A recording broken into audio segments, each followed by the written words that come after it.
আসসালামু আলাইকুম। আজকে আমার বিসিএস প্রিপারেশনের ষষ্ঠ দিন। আমি ইংলিশ অংশ থেকে গত 2 দিনের প্রিপোজিশনের বি আর সি অংশটুকু আবার দেখব। ম্যাথ থেকে শতকরা, ভূগোল থেকে বাংলাদেশের পরিবেশ, প্রকৃতি সম্পদ, প্রধান চ্যালেঞ্জসমূহ দেখব। এবং এই চ্যাপ্টারের আন্ডারে রয়েছে প্রকৃতি সম্পদ, প্রধান চ্যালেঞ্জসমূহ। দুপুরে সব কাজ শেষ করে, খাওয়া দাওয়া শেষ করে আমি আবার পড়তে বসলাম। এখন বাজে প্রায় 3:30টার মতো। এখন আমি নিয়েছি কারেন্ট অ্যাফেয়ার্স। এটা গত মাসের, আমার এখনও শেষ হয়নি, সে কিছু জিনিস বাকি আছে সেগুলো দেখছি।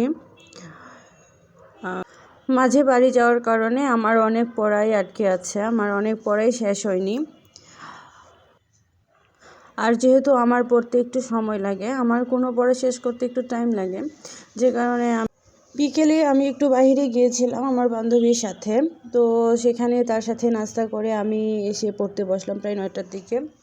এখন আমি নিয়েছি আমার ভূগোল অংশটুকু, সেখান থেকেই আমি পড়বো। আমি বরাবরই ভূগোল অংশের জন্য অ্যাসিওরেন্সের বইটা দেখি, আমার এই বইটাই ভালো লাগে। আর আজকে আমার 3য় চ্যাপ্টার, তো সেটাই আমি পড়ছি। সাধারণ জ্ঞানের যে 70 মার্ক, তার মধ্যে আমার ভূগোল, বাংলাদেশ বিষয় বলে এটা আমার পড়তে ভালোই লাগে। আর ভূগোলটা আমার আগে থেকেই পড়া ছিল, যে কারণে এখন পড়তে আমার বেশি একটা কষ্ট হচ্ছে না। সবাইকে টাটা, গুড বাই।